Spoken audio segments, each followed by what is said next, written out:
or the moderating for the first one?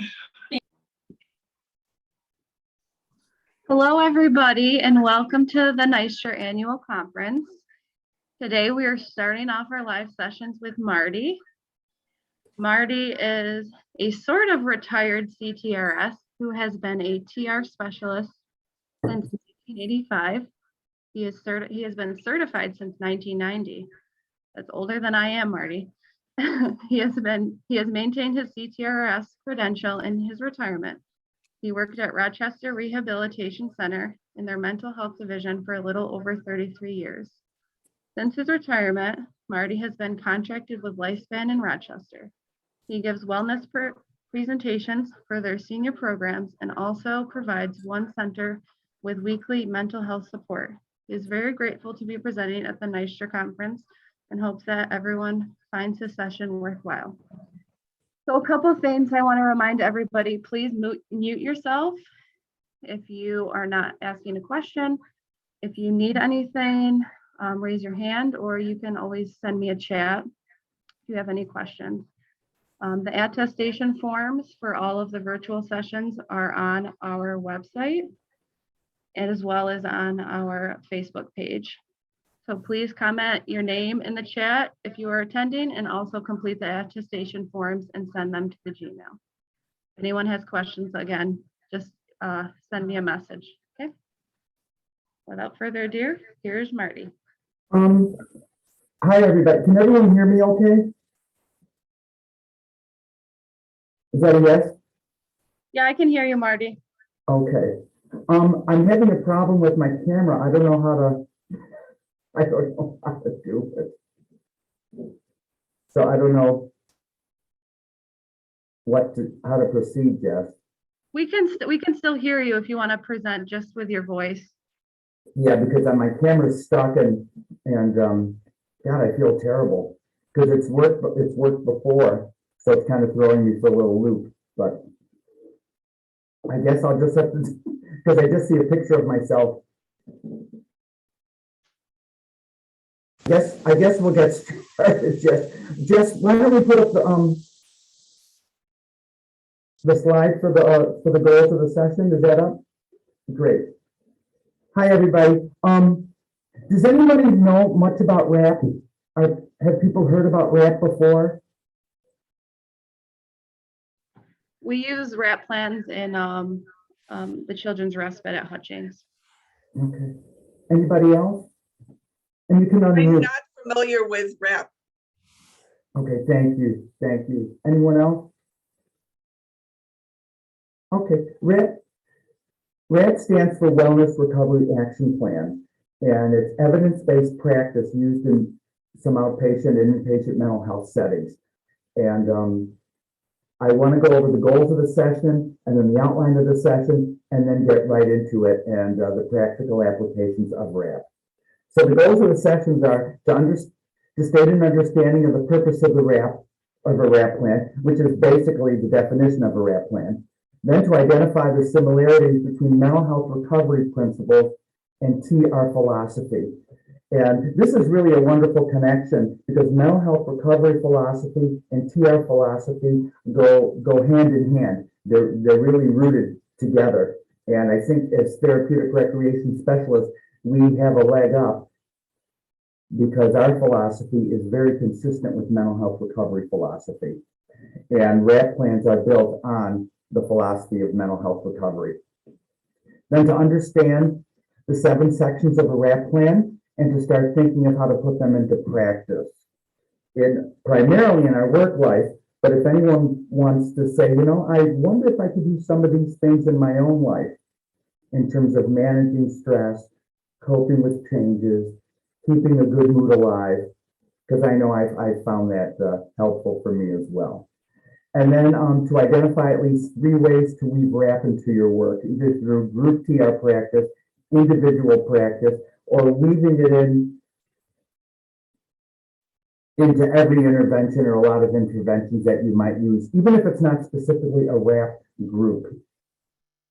And Jess, is there any way I'm seeing like just part of that page? Can we do it up a little bit?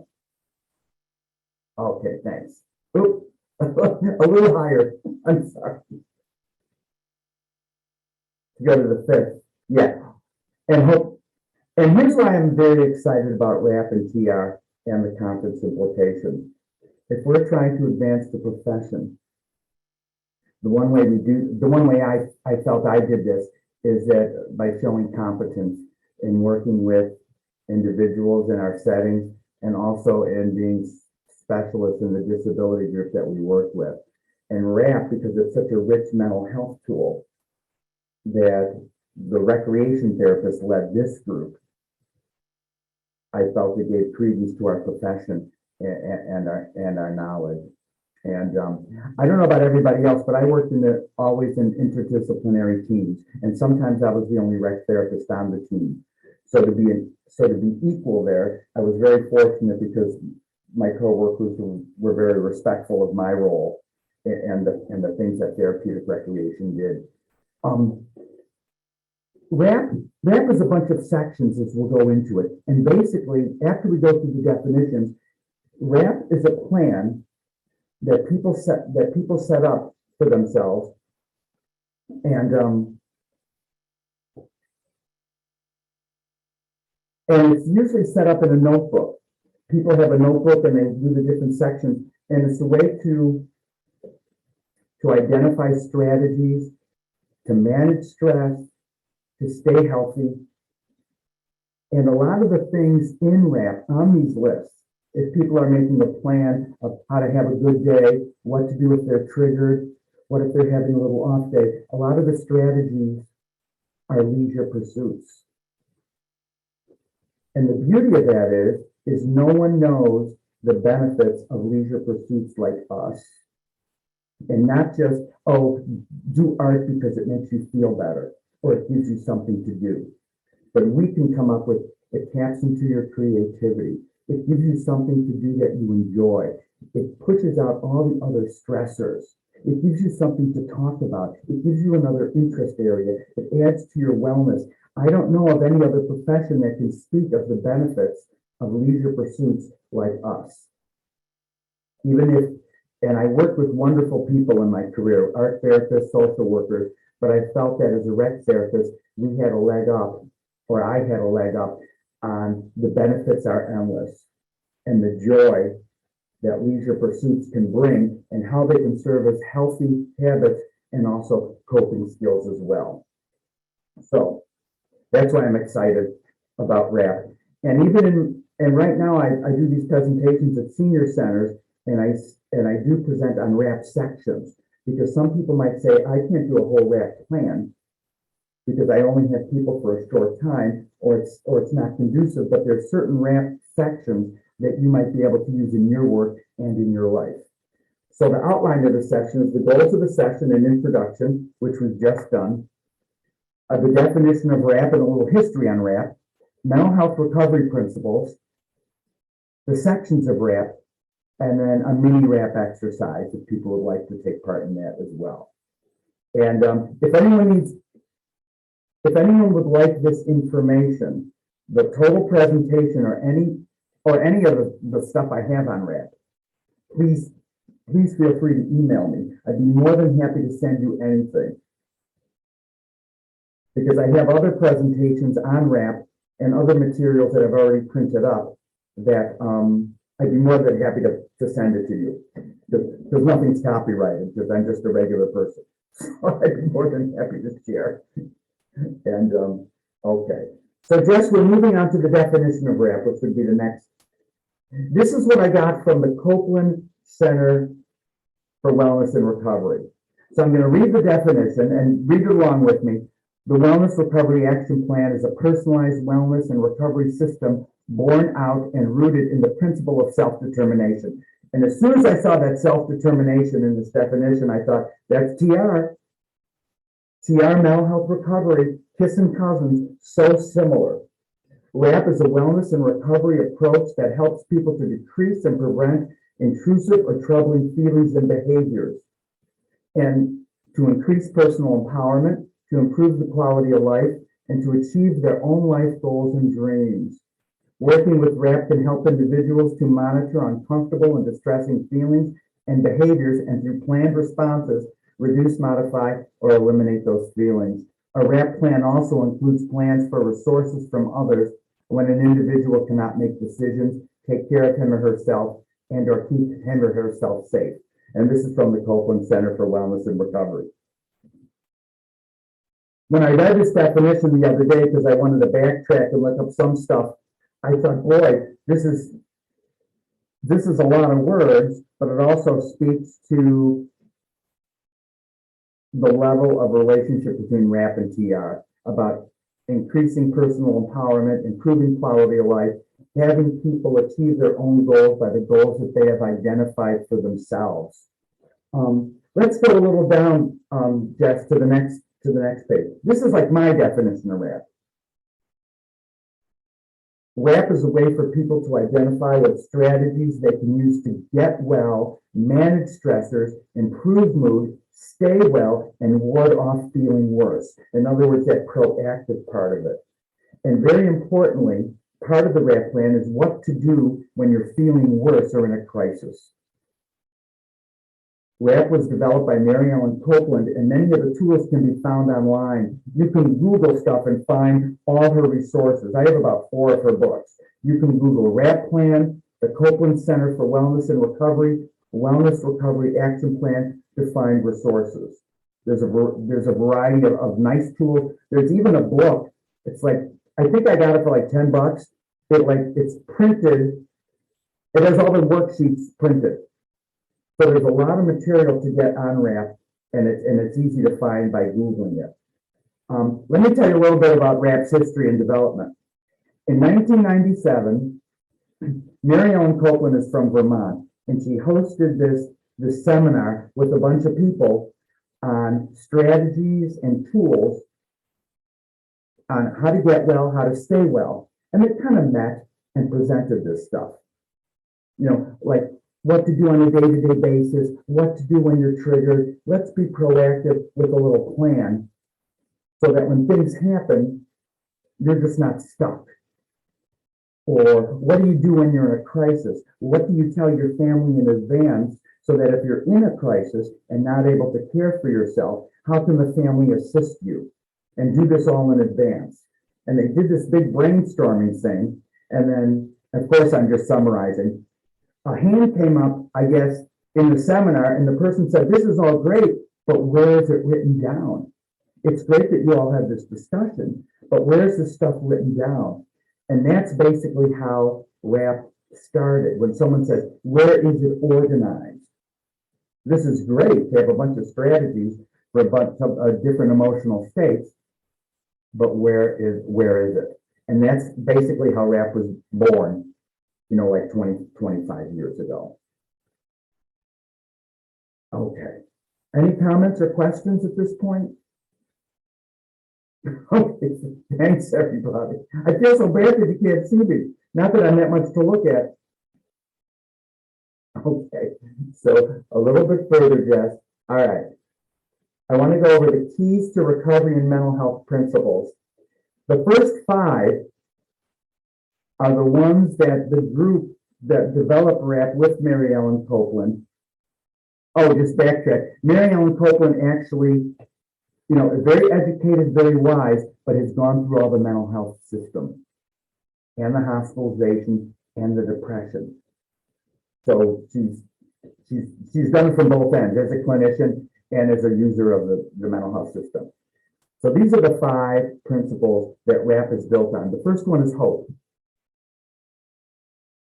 And basically what it says is hope that people with mental illness can get better, do get better, and can stay better. And if you look at this from a realistic point of view, it's almost like this with problem solving. If you problem solve with another person, don't both people have to be involved in the problem solving process to solve the problem? Or if you have a problem, I mean, the initial step would be, I want to solve this problem, and I feel that I can manage the problem. Because if I don't have that hope that things can work out, how will they work out? It'll just be a gamble. So that hope is inherent in working through things, according to RAP. The next principle is personal responsibility. And basically with folks, when we talk about it, we say it's not your fault that you have this anxiety disorder. It's not. You didn't do anything wrong. However, the onus is on you to figure out what to do with it, with support, with help, with time. Very scary, this personal empowerment. You know, we're putting it on you. We'll be there to help you, of course, any step of the way for as long as you need it. But it's up to you to take that personal responsibility combined with the hope to want to get well, to want to stay well, and to be proactive about your wellness, which sounds a lot like TR. The third principle is education. And with the folks I work with, not just education about your diagnosis and your medications, but basically, or just as important or more important, education about yourself.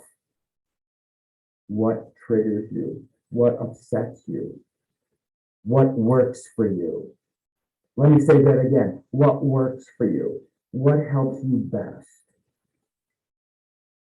And what are the tools that you use that are most helpful to you to manage a mood, to manage stressors, to work through a difficult situation, and to keep a good mood alive, and to even handle things like when you're in just a mini slump of a day, to know oneself. So what this boils down to, I know for me, and I want everyone to think, if you can, what do you like at your best, and what helps you best? So sometimes, like, I'll be driving, like last week I was at the CVS and I picked up some medications and I went in the car and said, God, I'm in such a lousy mood, I don't want to do anything. I really feel crappy. I said, you know what? What would happy Marty do? What would best Marty do? What best Marty would do would be to go about his schedule and to know that in a couple hours he's going to feel better anyway. So why spend 2 hours being distressed when I could be undistressed now and get on with my day, because I know that when I'm busy, I'm better. So sometimes these philosophical things can be broken down to a very individual basis. So education about oneself is crucial. The next recovery principle is self-advocacy, that it's important for folks, you know, with emotional disabilities to advocate for what they need, what they want, where they want to go. And with all these things, you can get help in identifying these things if it's difficult for you to identify them, with support. In other words, that the person who's developing the RAP plan is the center of the wheel. And to teach folks how to speak up for themselves in terms of what they need and what they want. Support. Support was the fifth important aspect of recovery that folks really felt was important. To get support for as long as you need it, but also to give support to others. That RAP plans are developed together, that people should have help with their RAP plans, and that's why RAP groups are so effective, because people can feed off of each other with the ideas and the experience that they have together. There's other recovery principles. Jess, if we can go down a little bit more. Okay, perfect. These are other recovery principles that I found outside of RAP. I just Googled when I was working, you know, models of mental health recovery. Transparency. In other words, people need to be honest. When you're developing your RAP plan, to be honest with yourself about what you're doing, and if you're playing into any part of your challenges, and when you're playing in part of your strengths, and to be open and honest with the people that are working with you and with yourself about the direction you're going with your life. Like with us, we might say, you know what, I do get a little edgy when my sister gives me advice, for God's goodness sake. Maybe I need to look at the content of what she's telling me and not the fact that she's my sister and she bugs me when she gives me advice. You know, like identifying those chips on our shoulders. You know, we're all human. So when I was leading these groups, I would like use the skills as well. Has anyone else done that? You're teaching folks a group, and you're like, boy, this stuff is pretty good for me too. We're all people. Being proactive. RAP is big on, and the most important part of RAP is the proactive section. Not only to manage stressors and to keep you out of crises and to manage symptoms, but also how to keep those good moods alive and how to function in a good level. So not just that you're living, but that you're living your life and you're not living your diagnosis. TR, we are the folks that have that joie de vivre. We want to experience joy. We want to transfer our love of recreation and leisure to the folks that we work with. And what a powerful tool it is to impart that knowledge on people, and that the benefits are endless. Has anyone ever seen the movie My Big Fat Greek Wedding? Have folks seen it? Greeks, I've definitely seen it. Definitely seen that. So there's a part, so the thing is, for those folks that haven't seen it, the young woman meets a man, it's a Greek family. The young woman meets a man who's not Greek, and some of the family is giving her a hard time about marrying the non-Greek guy. And the mother looks at the daughter and says, her name is Tula. She goes, Tula, we came to this country so that we could have a better life. And I gave birth to you to give you life so you could live that life. And when I heard that, I thought, boy, that's just like TR. We want people to not live their diagnosis and their challenges, but to live their life and to experience that joy. And what a wonderful way to do that is with a healthy leisure lifestyle, because of all the benefits that we derive from it and how it contributes to our wellness. Utilizing one's strengths, another key mental health recovery wellness principle and a TR principle. Use your strengths to get to where you want to go. If you're friendly, use it to good advantage. If you're determined, use it to good advantage. If you're resilient, use it to good advantage. If you're intelligent, use it to good advantage. So that you can reach those personal goals, so that you are functioning as well as you can, and so that you're happier. Recovery being self-directed and goal-directed. The center of the wheel is the person, is the client, not the doctors and the therapists. I went to this conference a long time ago. It was on psychiatric rehabilitation, and they presented a lot of these principles. And all these principles that RAP is based on. That recovery should be individually and client-centered, that the person's in the center of the wheel. It's a strengths-based approach. Yes, sometimes recovery is up and down, and it's helpful for people to realize that.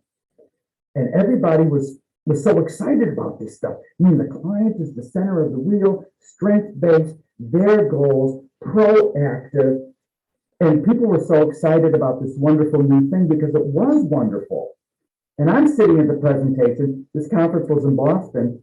And I'm like, I think I heard this stuff 12 years ago in my introduction to therapeutic recreation. A lot of the mental health world was like, this was new stuff. And I was like, this is great stuff, but it's definitely not new. And this is why I feel that as rec therapists, we have a leg up on this kind of work, the proactive part of work, and using safe, simple, common sense techniques that are right in front of us. And that we realize the benefits are endless in terms of people's wellness when we use leisure, and that leisure can be coping skills and healthy life habits and joy, all wrapped into one. It's very rich, and I felt very fortunate to have led these RAP groups and to have come up through the profession that I did, not discounting anyone else's like the social workers, the art therapists, wonderful people, but I feel that we had the leg up. Can everyone still hear me okay? Yes, can everyone hear me? Okay, good, thanks. I just got this thing on my computer that my battery's running low. So I thank you. All right, let's go into the sections of it. That's a little further down. Thanks, Jeff. Oh, I forgot to mention one thing. RAP is evidence-based practice. I read it, so I wanted to be sure, so I looked it up. I guess, I don't know how they do evidence-based practice, but I guess in 2010, it became evidence-based practice. I guess the smart people studied it and figured out that it worked. Isn't that evidence-based practice? Okay. All right, here's the sections of RAP. The sections of RAP include the Wellness Toolbox, the Daily Maintenance Plan, triggers, early warning signs, when things are breaking down, crisis plan, and post-crisis plan. And some people have added or adapted sections to meet their own personal needs. Many have created their own worksheets for their own personal RAP plans. Like some folks that I work with had like a RAP plan for, this is what happens when I get upset, and this is what I do when I get upset to manage it. Or this is what I do before the holidays. So you can be very creative. RAP is supposed to be very individual. Mary Ellen Copeland, in one of the videos she's put out, said, if it was one size fits all, we would just hand people the sheets and they'd be done. It's very individual, and what works for some people doesn't work for others. Some people have elaborate RAP plans, and other people have, RAP plans that are more brief. It really all depends on the individual. I guess if we can go further down, we're gonna start hitting the specifics of the sections.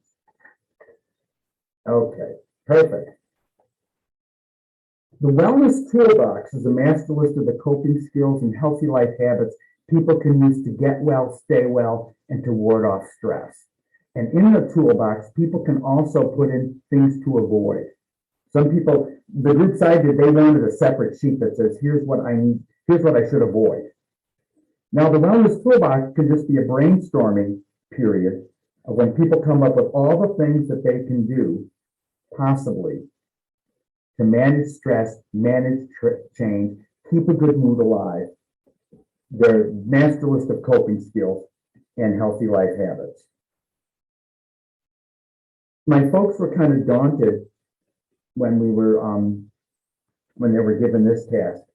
And so what I said, would you guys benefit from maybe doing a thing in categories and like looking at what physical things you can do to help, what social things you can do, relaxing things you can do, outdoor, spiritual, creative, community. What I did was I took my leisure activity, the leisure activity categories, which of course are subjective, and then folks could identify what they enjoy doing in those categories that they could also use to cope, manage stressors, or to keep good moods alive.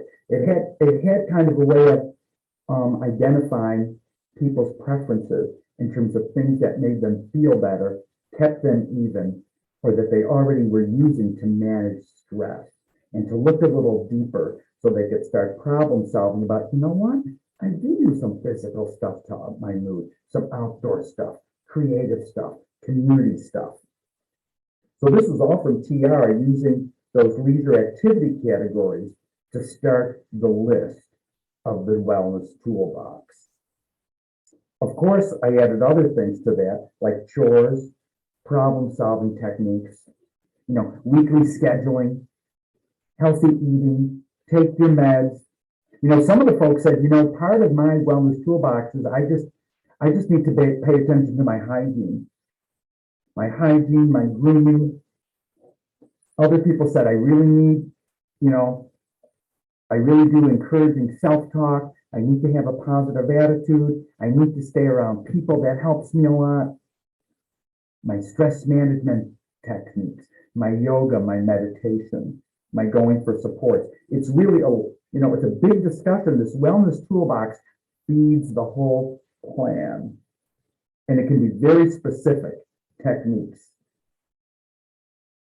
The wise mind, rational thinking techniques, positive self-talk, things to avoid, best self. Yeah, go ahead, Jeff. At some point, I can pull one up on Google if you want me to show everybody what the RAP plan looks like too.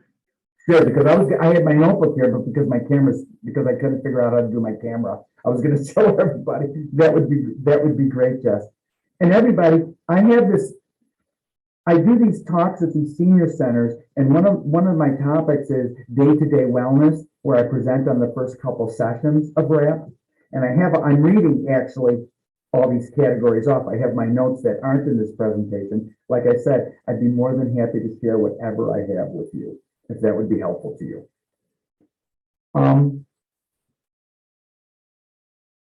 Let me just breathe a little bit. Okay. Using a list of categories can really help folks build their wellness toolbox. And it doesn't have to be like the 25 categories I have down here. It could be much simpler, depending on the folks you're working with or what they prefer. The Wellness Toolbox provides you with choices of things to do to get well, stay well, figure things out, manage stressors, bounce back, improve moods, to be active, to make life more interesting, and more. The list can be long or short, whatever fits your needs. And skills can be added to your list at any time, especially if you happen to do something that really helps you kind of unexpectedly. You know, those unanticipated benefits. I didn't realize that just reaching out to someone else or running an errand would boost my mood. Or that cooking a meal that I'd never cooked before was really kind of a fun adventure. Maybe I need to add some new things to my life. Or smiling more at other people. Or listening to new music. Or doing something a little bit different. What's nice about this master list of skills is that it's also used for the next section, which is the daily maintenance plan, and all the sections to follow. It really can be helpful. Okay, we're going to go on to now the next section, the daily maintenance plan.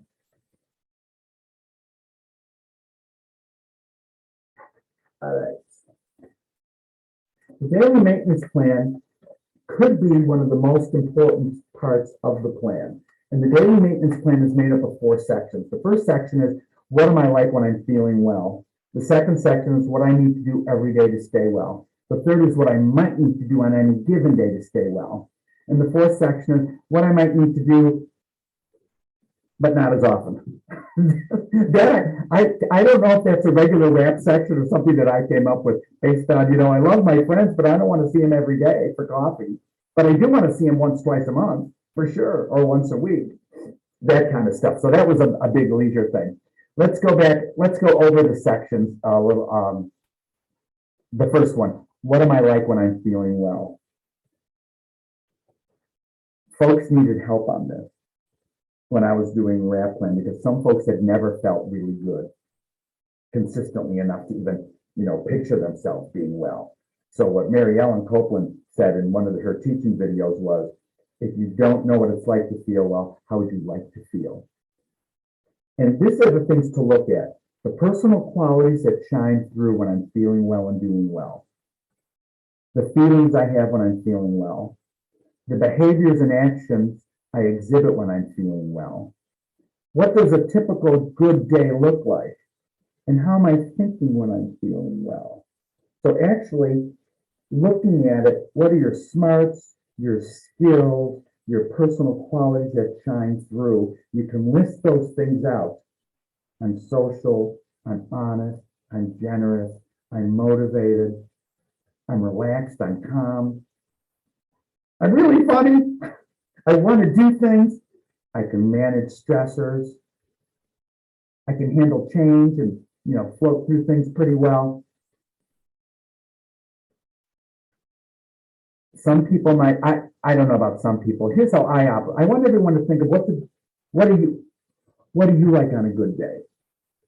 Think about it. Here's my example. I know on a good day, I'm productive, I'm upbeat, I get a lot done, I can see my way through crises, and even if I'm excited and stuff, there's this bottom calmness to me that I can handle stuff. and I'm interested in things and I care about people, that's a good day. You know, my best self shines through.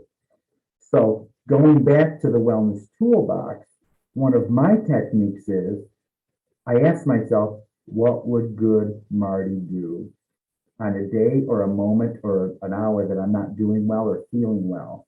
I say, what would good Marty do? I mean, but that's personal for me. Other people would do it differently. Like I use this one technique when I'm a little scared. I said, you know, what would Harriet Tubman do? She went back 19 times to get people out of slavery. If she can do that, I can surely approach this challenge. And it kind of gives me that strength. It's just a use of a skill that's very individual. So that's why I like that section. What am I like when I'm doing well? Because it's, if we want to feel well and do well, we should be able to identify what it looks like so we can do it. I mean, so we can have a goal. If I want to be like this, if I want to feel like this and think like this and act like this, I'd like to identify it so I know what I'm working towards for a happier and more functional life.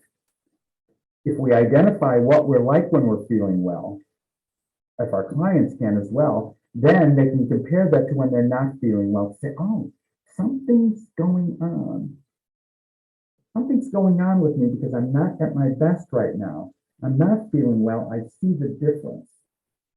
And then once, in a perfect world, once that starts, people can start identifying, I kind of want to work on this because I want to get to that state where I am doing better. And when we are not doing well, we can do the things we do when we are feeling well. I know I didn't state that well. In other words, say when someone's not feeling well, they don't want to be social. I don't want to be around anybody. I don't want to do anything. I'm not interested in any of my hobbies. But when I'm feeling well, I am social. I do participate in life. So I'm wondering if I did the things I do when I'm feeling well, if that would help my feelings, rather than saying, I'll wait till I feel better to do it. Why don't I change my behavior so that I can start to feel better? You know, it's that cognitive behavioral approach.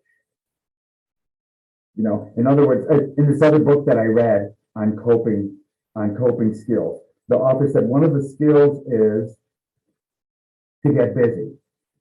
And a lot of people have told other folks that you just need to get busy. And what he said is, if you don't like how you're feeling, change what you're doing.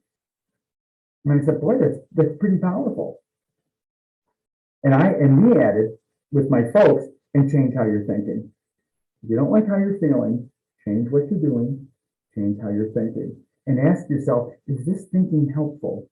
Is what I'm doing helpful? Because I want to get back to feeling well. I've set the goal, I've put it out there, I've been honest about it. I guess in RAP, everything is supposed to be out on the table. Rather than saying, oh, I'll just deal with it when it happens. No. Think about it before it happens so that you have a plan for it. That runs through with RAP, that proactive stance for wellness. Don't wait for bad stuff to happen. Let's be more prepared for it. There is one thing about RAP. What they say is, if working on any section of RAP is distressing for someone, and they feel that it's not helpful to work on it at that time, they're not supposed to work on it. If someone says this stresses me out a little, but I feel I can go forward with the RAP plan, then fine, of course. The second section of the daily maintenance plan is what I need to do every day to stay well. This section is crucial. It could be one of the most important parts of the RAP plan. And this, excuse me for a second. This plan the daily maintenance plan can include simple things, as they're supposed to be simple and safe strategies for the person. So it could include things like wake up, hygiene, brush my teeth, take my meds, do all those things. Then some people have a cup of coffee, take my meds, remind myself what I'm grateful for, what chores and tasks do I have to do for the day, what things do I want to do to keep myself physically fit. Is it exercise, walking, deep breathing, meditation, relaxation techniques? What coping skills do I use just about every day? Is it positive affirmations? The gratefulness, the being thankful, which I mentioned, reminding myself about my strengths, my hobbies, reaching out to others, being creative, pleasant things, music, activities, social things, leisure, all the leisure recreation stuff. Acting in certain ways that we have identified as being good for us. In other words, some people might need reminders on their daily maintenance plan, no matter what's going on, and to be pleasant, and to remember to be, cooperative. That's very important for me. Other people might say I need to speak up my needs every day when something comes up. And some folks might need to, say, I need to write out a schedule every day for me. But this is just a sample of a plan. So it could look simple. Wake up, meds, brush the teeth, wash my face, personal care, breakfast, and then list the things that I feel are really necessary for me to stay even, to keep a good mood alive.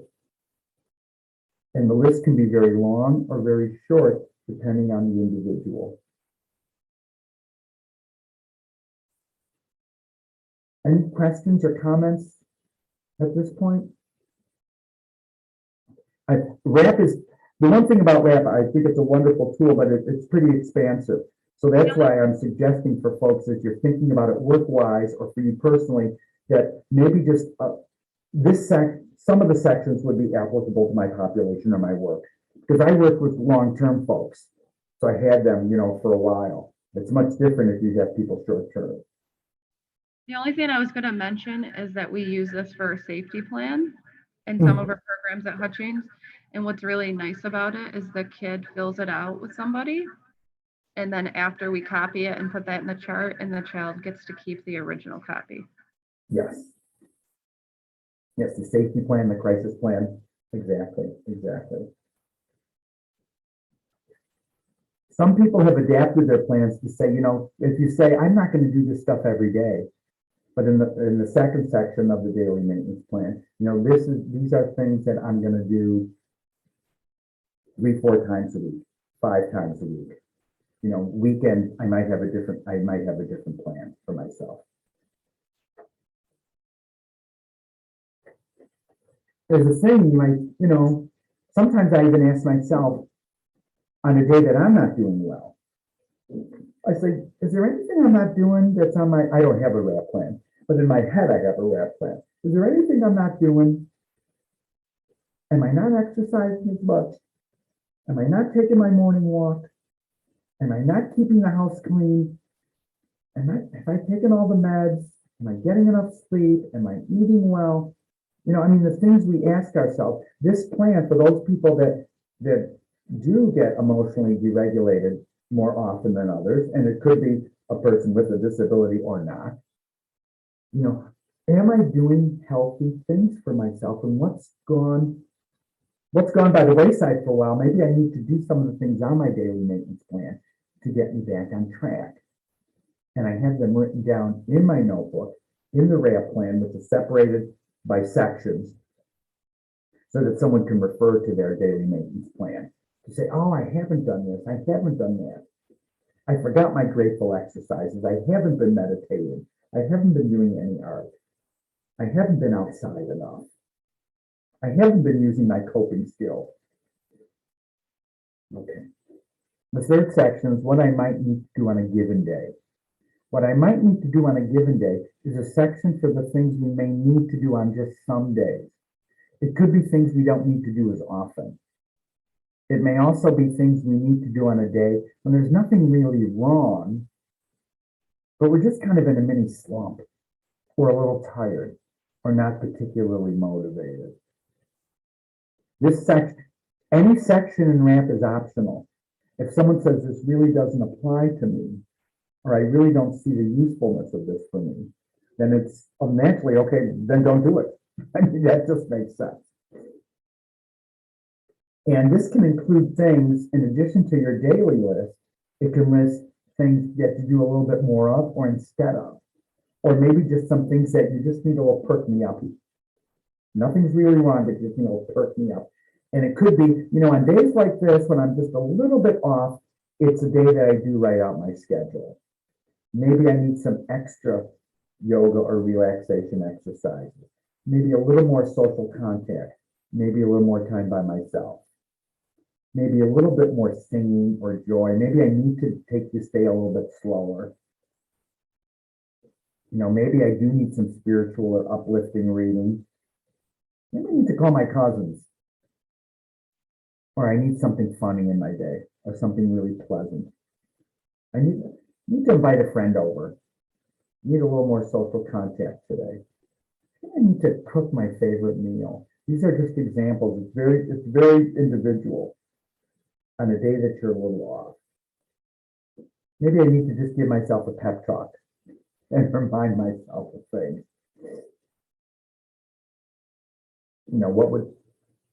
What would Jess do in a day like today? Oh, happy birthday, Jess. What would I like to do? Jess would be at Nystra Conference presenting today Yes, exactly.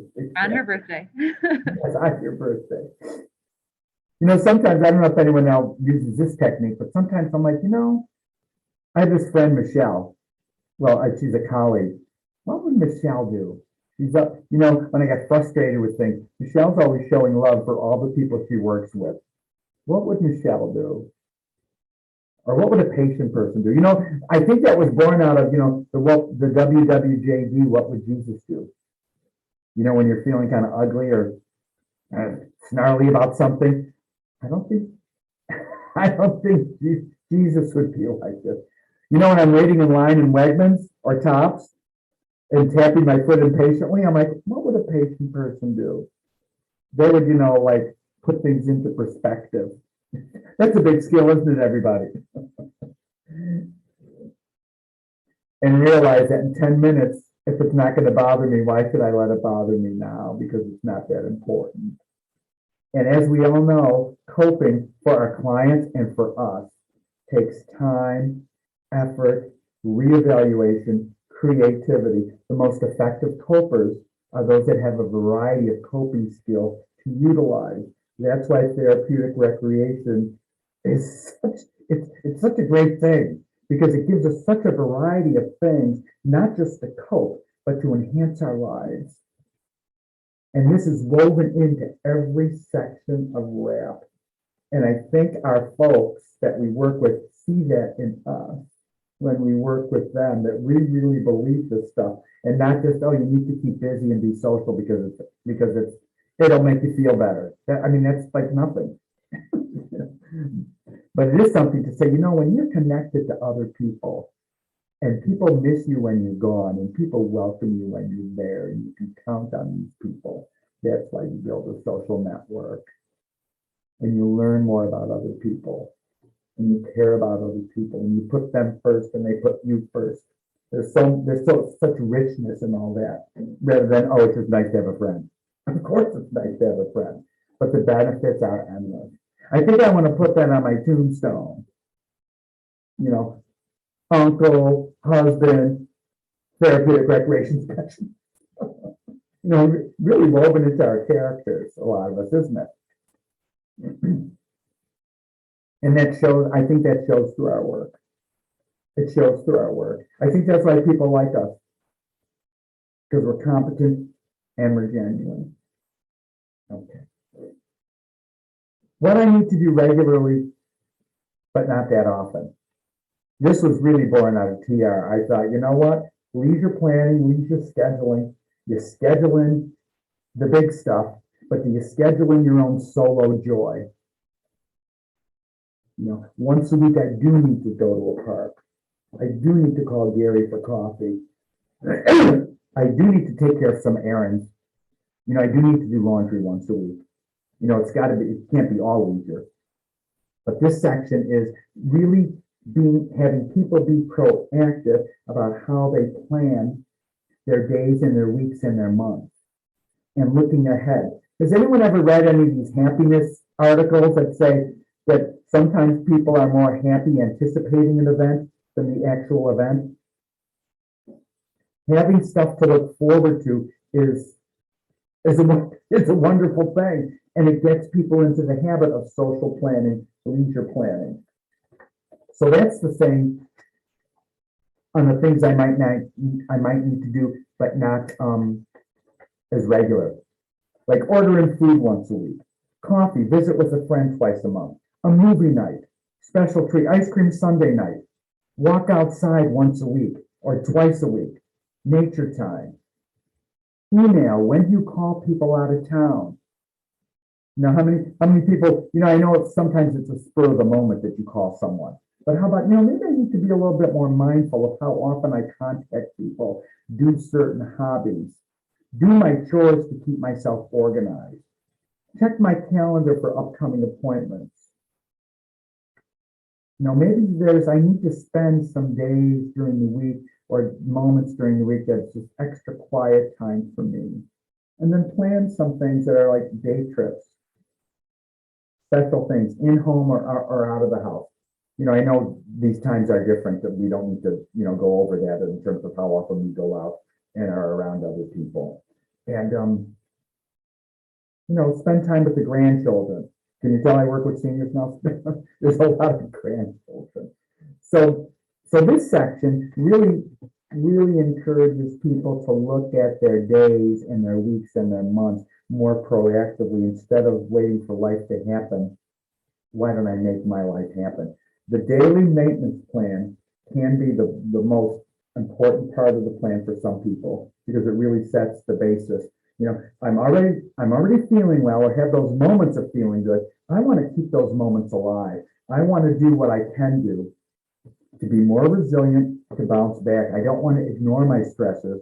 I want to learn how to manage them because it's not going to be this magic potion that's going to make all my stresses go away.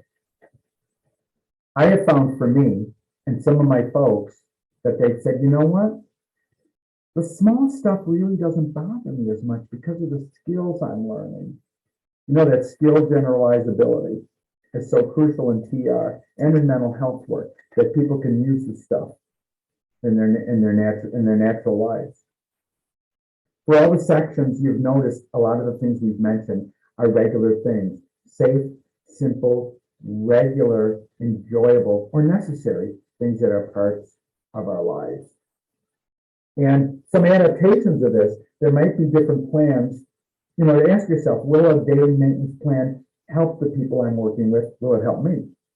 Maybe a plan for harder days, maybe for Monday, a weekly plan, when I'm in a bad mood plan. Depending on the folks you work with and how you work with them. Maybe there needs to be, how do I beat the blues plan?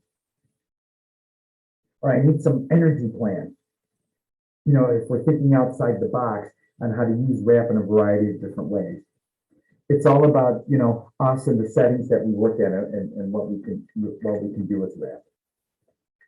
And remember that first section, what am I like when I'm feeling well? Because this is when our strengths and skills shine through and we're having a decent, if not good or happy day. And we want more of these for us and the folks that we work with. Okay. All right, the next section. Any questions or comments? Are we doing okay in terms of speed and? Okay. All right. We're doing good, Marty. We got about Okay. Thanks. 35 minutes left. How much time left? 35. Okay, thanks. The next sections of the RAP plan are the triggers. Triggers, internal warning signs when things are breaking down, crisis plan, post-crisis plan. Triggers, there's a separate section in the plan that will be separated in a notebook called triggers. And these are things that happen on the outside things that cause emotional distress. And one of the things that's big for a lot of the folks I used to work with is anniversary dates. anniversary dates, or being triggered by a past event. Or the second big trigger is just things that bother us. Loud noises, crowds, having too much to do, being tired, seeing certain types of individuals. So actually this encourages people to say, it's time to face some of these things so that you can manage them. So the basic part of the trigger section would be write out my triggers, talk about them with the group or with the individual that I'm developing the RAP plan with, and then brainstorm and devise ways to work through the triggers and start to work on managing the triggers and facing them head on and honestly, like the RAP philosophy, being proactive. Instead of saying, I'll deal with it when it happens, saying, the next time someone's rude to me, what am I going to do? The next time someone tells an insensitive joke, what am I going to do? The next time I'm overloaded, what am I going to do? Those things that are triggering for us. So that's basically the trigger section. Later on in RAP development, she developed a section for big triggers. She said, there's some things that happen in life that are bigger than waiting in line. I think she came up with this when one of her grandchildren came up with a severe medical diagnosis. So a sick child, a sick grandchild, moving. I mean, these things, change your jobs. Those things that happen in life, whether you call them triggers or life events, might need a different plan for a sick grandchild versus I'm upset because I'm running a little late, which is a trigger for me. And I know everyone sees the difference in that. So some plans do include a big trigger plan or big events plan. Okay. The next section is internal warning signs. Internal warning signs are really can be related to triggers, because the early warning signs are basically when symptoms start coming. Increases in symptoms and often internal feelings, physical changes that happen. These kind of are early warning signs. And they could be some simple stuff. I'm ignoring my hygiene. I'm not as pleasant. God, I feel more depressed. I'm more snarky. I'm more anxious. I'm more overwhelmed. I'm crying a bit more. Boy, those are my early warning signs. I want to address them so they don't get worse in a perfect world. I'd like to know myself well enough, that education principle that I know myself. I know when things are slipping, whether they're triggered externally or internally. I know something's slipping. I want to address it before I go over the edge. And so the early warning sign plan would be, the list, what are your early warning signs? What tells you and someone else that you're starting to struggle? And what's the best plan for you? And the RAP plan is not set in stone. It's supposed to be very, fluid so that people can change the plan and add skills, strategies, insights to the plan so that can help them best. So early warning signs is when, things are starting, I'm still functioning, but things are starting, to be challenging for me. And I think it would behoove me to come up with a plan for that so that I can manage them a little bit easier or a lot more effectively, rather. Okay. The next section, when things are breaking down, this is when things are close to the crisis stage. The person is still in control, but this is very serious. And he lists the signs for you that things are breaking down, and then the strategies to assist you through this difficult time, which would be the action plan. What Mary Ellen Copeland suggests is that the choices in the list, if it gets to this stage, should be shorter, briefer, more directive. Now that could be helpful for a lot of people. Other people might not like that approach, but that's what she suggests. She kind of describes it as when you feel like you're about to go over the edge, when things are breaking down. And it could be I need to, get support, take a day off, do a lot of extra things that help me the best. Call the doctor if need be, because this is serious, and I need to work on this so it doesn't get into a crisis. I want to avert a crisis. Hopefully it won't get to this point. But if it does get to this point, I want to have a plan. I want to have a plan so that I can work through this as best as I possibly can with the supports that I need. And to inform my supports, to be open and honest with the people who have agreed with me to be supportive, and the people I know I can go to, versus people I love but I don't go to because they don't get it or they're not as helpful. A lot of people have those people in their lives. They say, I love my brother, but he's not good in these emotional crisis type of things. I'll go to my sister, I go to my cousin. I don't go to family with this, I go to my mental health team, those kind of things. The next section is the crisis plan. And this is something that folks set up. And this plan is the hardest part of the plan for people to do that I have found, because you have to go through a lot of different stuff. And the crisis plan should be done when someone is in the right frame of mind and not in a crisis. It should be done when Mary Ellen Copeland suggests that the crisis plan should be done when people are doing well. I told my folks, if you're not doing the greatest, if you feel you can do it, go forward and work with us. If you need to close your book and just tune out or take a break from the group, that's okay. We have the liberty to do that sometimes. Of course. All right. So the parts of the crisis plan are all listed. And like I said, I'll email this whole thing to anybody that wants it, really. What I am like when I'm feeling well. That's the first part of the crisis plan, which can be taken from your daily maintenance plan. Indicators that I need assistance from others.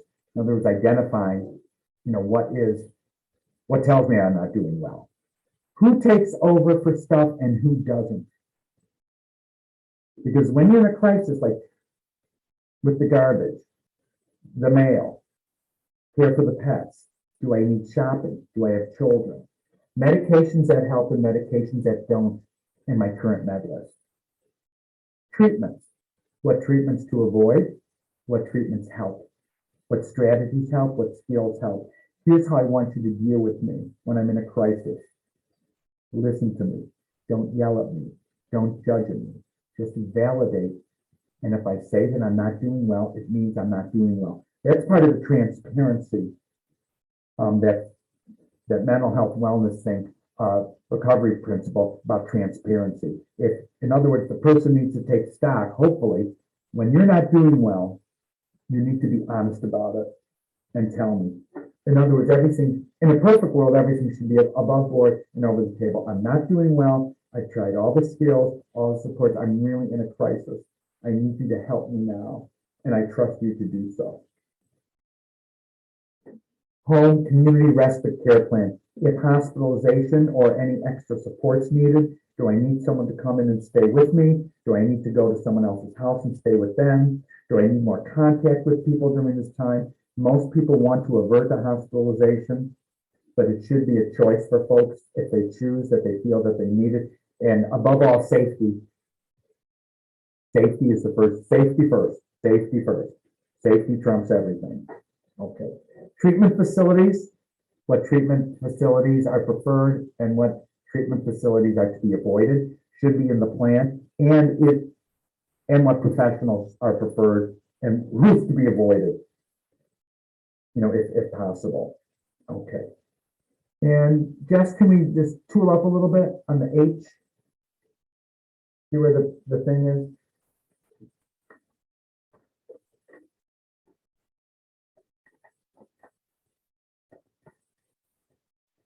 Okay, thank you.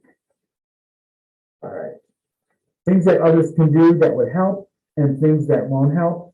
Chores, tasks, errands that need to be done and who does them, and when the crisis plan is no longer needed.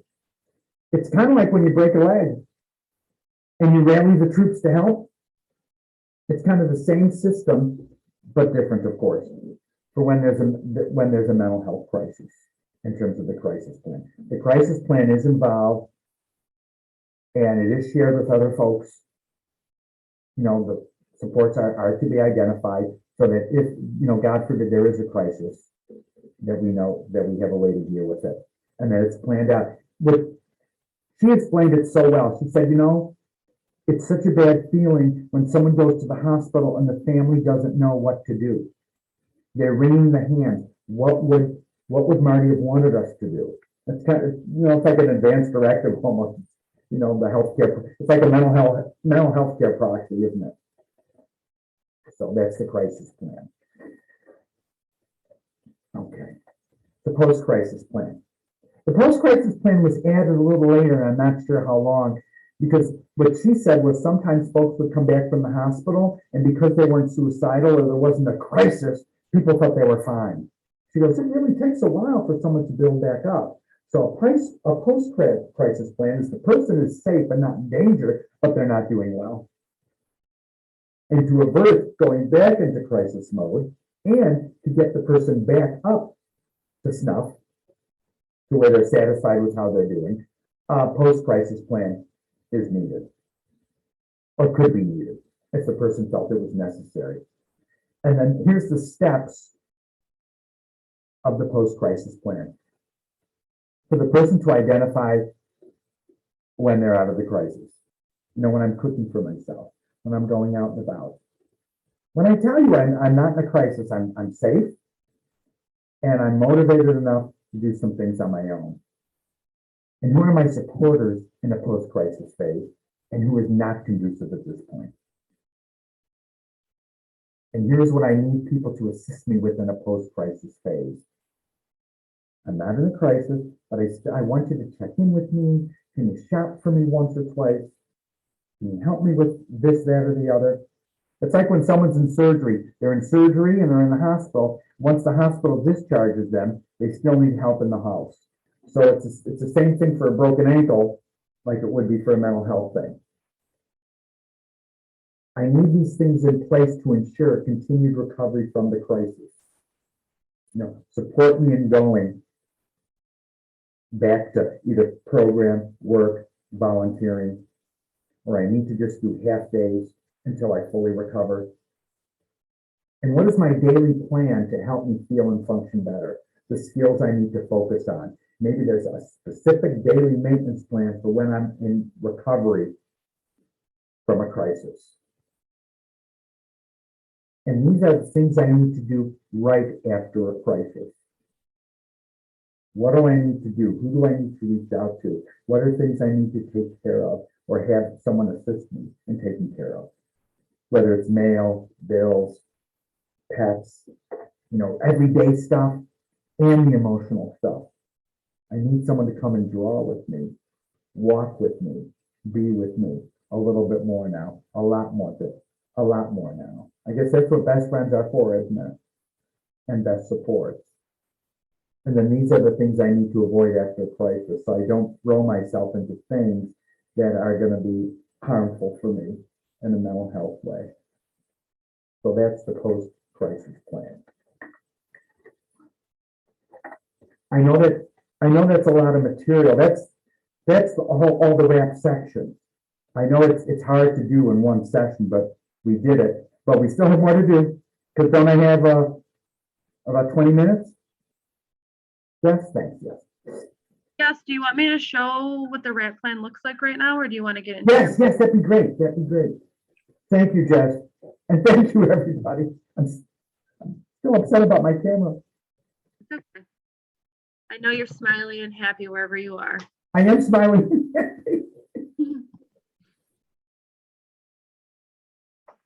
Oh, let's see if I can find it. Yeah, these are some of the resources, you guys, that when you Google RAP, I mean, look at all this stuff. It's just very helpful. So this is what it looks like in the front, and I'm not entirely sure about all languages, but I know that you can also purchase it in Spanish because we had it in Spanish and in English. So it was really awesome to be able to have it translated into different languages too. I don't know if I can find other pictures of it, but this is what the front of it looks like. So this is where the person you're working with would put their name on the front of it. Yeah, these are small and they're almost like the pocket wrap thing, right? Yep, so this is kind of like the actual size of it because it is like a trifold type of form, and then it goes down to this little square that you could just carry in your pocket, basically, which is also kind of cool.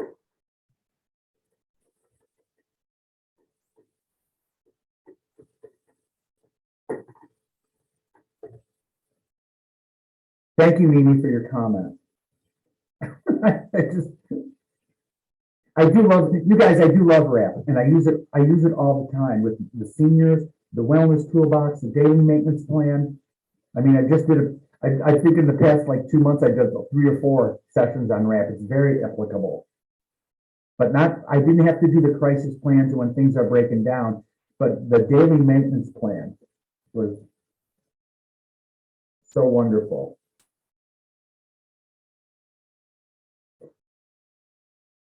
I don't know if I could find a picture on here, Marty, but Yeah, that's okay. this website is also really awesome. It has a lot of like, and there's an app you can get, and there's other resources on the website too.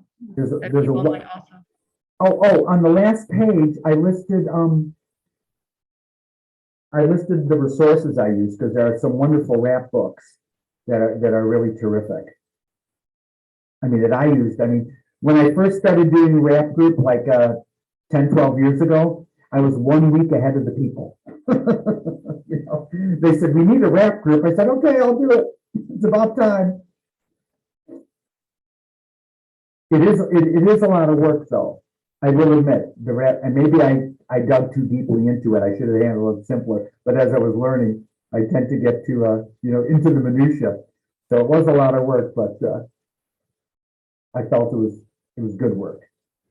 Oh, it's at the end of the mini wrap, so we can show people that. You know, I don't know about everybody else, but I felt when I was in school back in the 80s, going back to school for TR, I found that looking at everything through my own eyes would help me to transfer it to other people. So I'd like everybody to think, either write it out or think, what do you like when you're feeling well? This is called a mini wrap. I devised this. I thought, wouldn't it be helpful for people to do their own mini wrap plan rather than this long thing? The mini wrap. This is what I'm like when I'm feeling well. How am I feeling and thinking? How am I acting? So take a look and say, what am I like? Am I nice? Am I sweet? Am I assertive? Am I organized? On top of the world? Am I pensive? Am I moody, broody? Am I creative? Yes, peppy.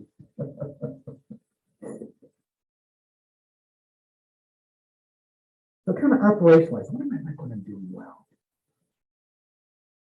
What is best Mimi like? What is best Russ like? Or happy Russ? I'm like smiley when I'm doing well and just in an overall good mood. Like even if someone's not having a good day, it doesn't bring me down when I'm doing well. Yes. I can be very objective, and that is I can be, like you're right, Jess, really supportive, but it doesn't get me down. I can be there for them strong. I'm strong like a bull, you know what I'm doing, but okay. Yes, energetic, engaged, social. Me too, Mimi. Are we related? Okay. All right, number 2. These are things I like and need to do regularly to keep my life on track. Take a look at your life. It's almost like the daily maintenance plan, but not as like strict. You know, whether it's exercise, art, alone time, reminding myself I'm great, R&R, little sports. I like to keep things in order.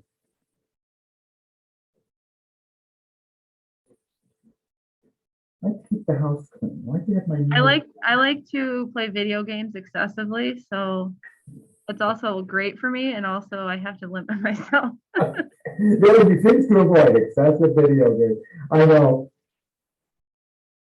know what got, so people think, what is it really that I need?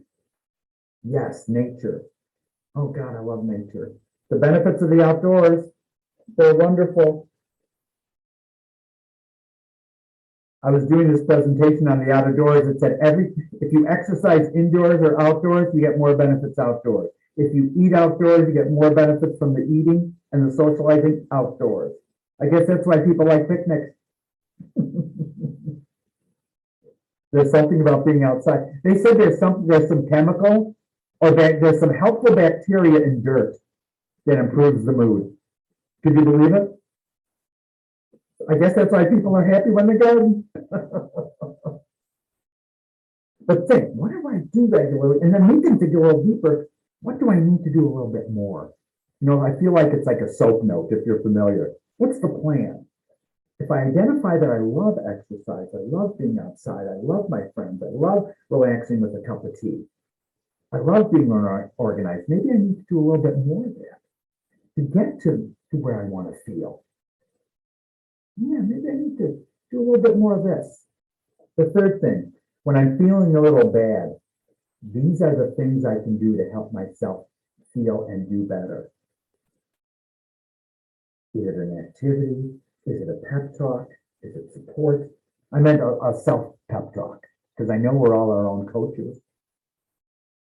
So it's funny too, because recently I found something that is really helpful to me that I think is like childish, but I got these glitter globes at Christmas time and I kept them out because I think they're so nice to just look at when I need to take a break. And it just makes me feel better. I guess some mindfulness, I guess we'll say. Yes, yes. You know what, my go-to coping skill, here's the thing, I don't know if this is maybe personal, I don't know if other people do this. I like the skills that can up my mood pretty quickly, and it's music and singing. When I sing, it just, you know, it's almost like there's a thing called cue-controlled coping, like when you're really tense and you say, okay, just relax, breathe deep, you know, there's no supplies, you just breathe deep, or for the big mouths among us, we say, don't say anything, just shut up when you're pissed off, because you don't want to aggravate anybody, or you don't want to say things you can't take back. But I'm wondering if there's some of those, what can I go to that will instantly or pretty quickly calm me down, center me? And can we use this when we're working with our people? What can calm you down, center you, or pick you up easiest? When I'm feeling a little bad. And everyone's a little different. Some people need time away, some people need involvement. I just found out in school and in work, when I looked at myself and these things, it was easier for me to relate to the folks I was working with.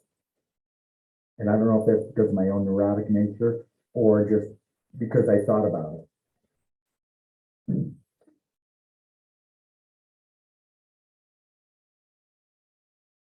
The next one is, here's what starts to slip with me when I am not at my best or feeling my best. This is part of that honesty. You know what? I do get impatient. I stop caring about this. My appearance goes. I get really cranky. I get down on myself. A lot of folks that I work with, it was a lot of the self-loathing, you know, and the social anxiety was so pronounced, you know, and that was just more pronounced when people started to slip. What slips with us? I feel like I don't take care of myself as well when I'm not feeling well. Like the extra things, like even like flossing my teeth or like just making sure I'm taking care of my health. You know what? And I don't, when things start to slip, I don't want to plan stuff. I don't want to do this. I don't want to email my aunt. I don't want to, you know, call the guys for lunch. And then I tell myself, because of RAP and TR, that's just the time to do it. If you want to feel better, whatever's slipping, I want to unslip it and start doing it. Because I want to change how I'm feeling. So I'm going to change what I'm doing, and I am going to schedule the lunch, and I am going to email my aunt, and I am going to clean up, and I'm going to do something, because for me, that makes me feel better. Other people might be a little different. It's part of that knowing oneself. and being honest with oneself about what works for us. That strength-based approach. You know, like when I don't know if you all do this with yourself. When I have a lot of stuff in front of me, I go, you know what? This is stressful, but I'm just the guy for the job. Because I know when the going gets tough, the tough get going. All right, these are my triggers.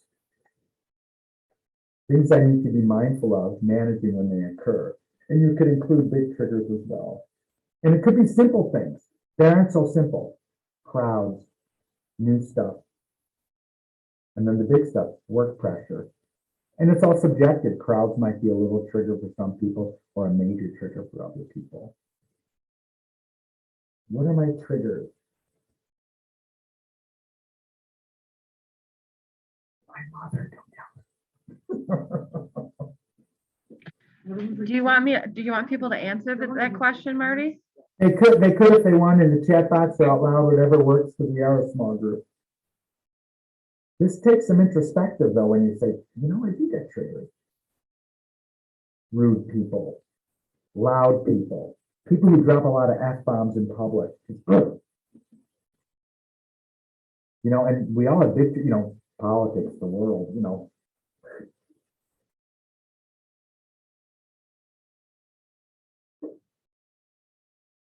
But to face our triggers head on and to identify, yes, I do get triggered. Oh God, tech problems, yes. And I get mad at the computer meeting and start yelling at it. But I said, no, that doesn't. Now I tell myself, just unplug it. Unplug it and plug it back in and see what the heck happens.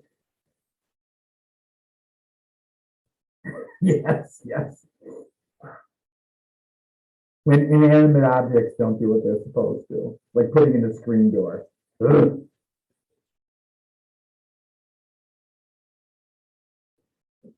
When I'm feeling pretty stressed or have a major concern, this is what helps me most to manage. And it doesn't need to solve the problem, it could. It could be what helps me start to calm down. What really helps me best. Is it prayer? Is it deep breathing? Is it music? Is it pushing it away for a while, putting it on the back burner? Is it writing it down? Is it journaling?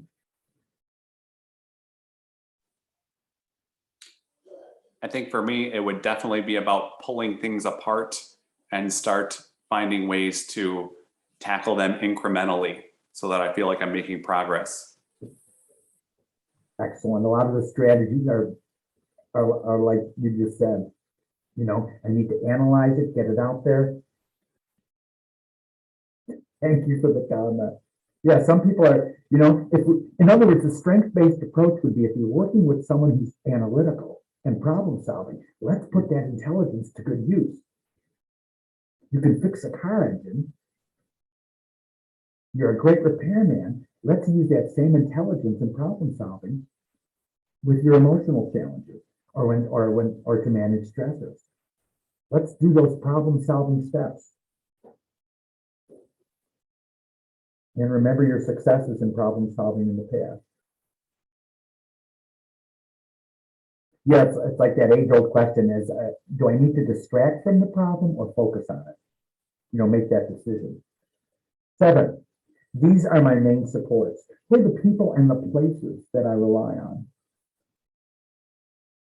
What gives me comfort when just being around them or problem solving with them?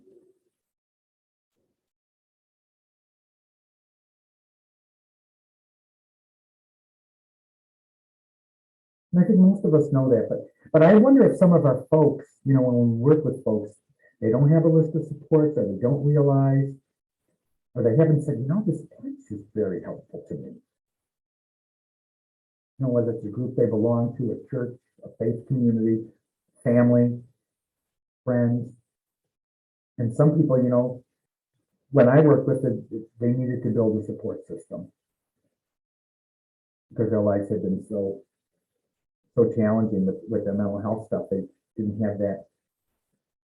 They weren't lucky enough to have that, but it was time to start doing that.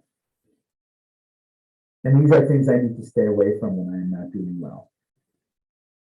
I need to stay away from negative thinking. It's not good.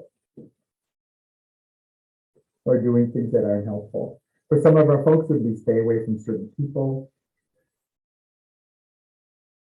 stay away from booze, substances.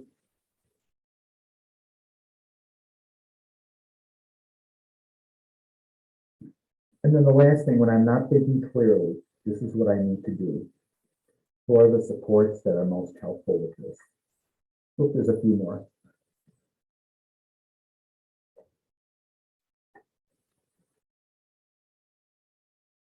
Some of these questions are a little bit repetitive. I made these up based on the sections of RAP. I thought, the mini RAP, a lot of the folks did like the mini RAP.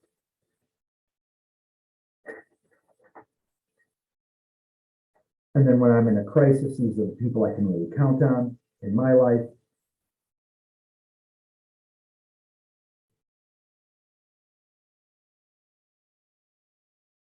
And then the last one, number 11,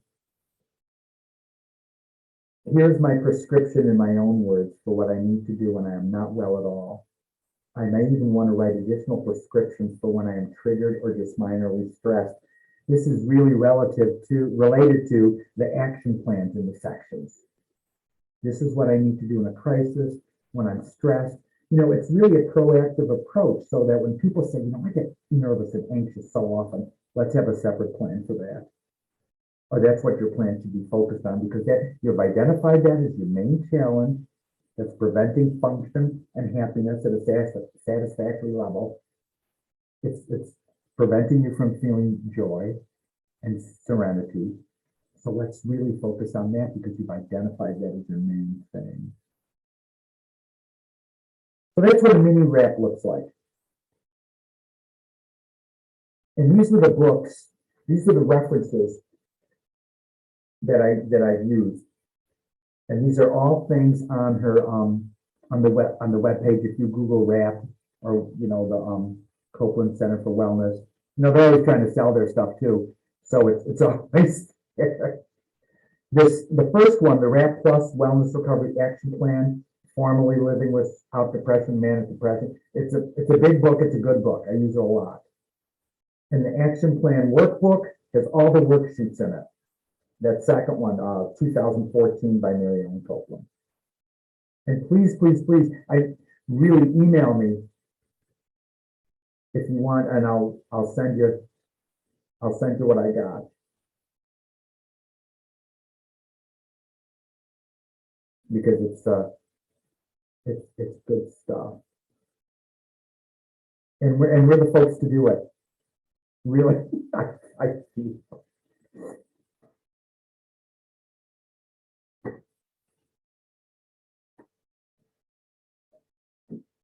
Does anyone have any comments or questions? Oh, can we show the resources again, Jess?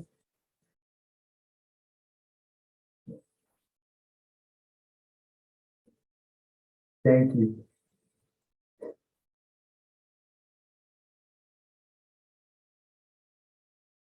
Okay, if anyone doesn't have any other questions, I just want to remind everybody you can find our attestation form on our website at nystra.org under the conference tab.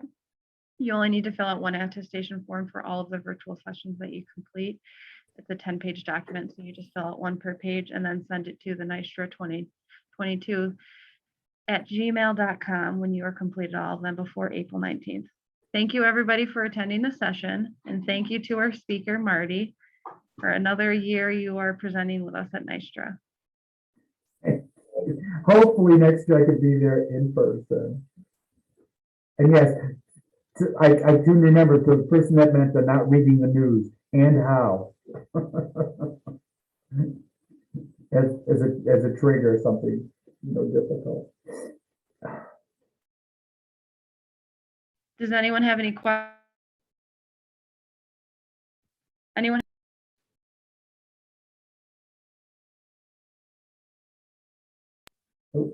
Does anyone have any questions or comments before we end?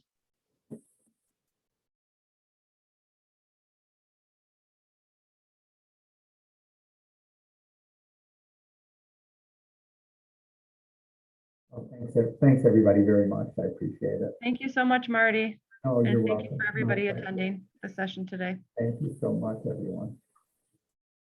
Have a great rest of your conference.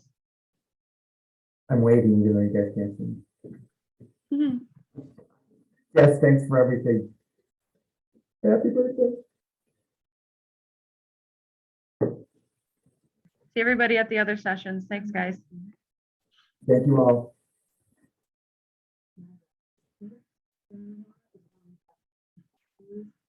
How do I end this? Oh, end.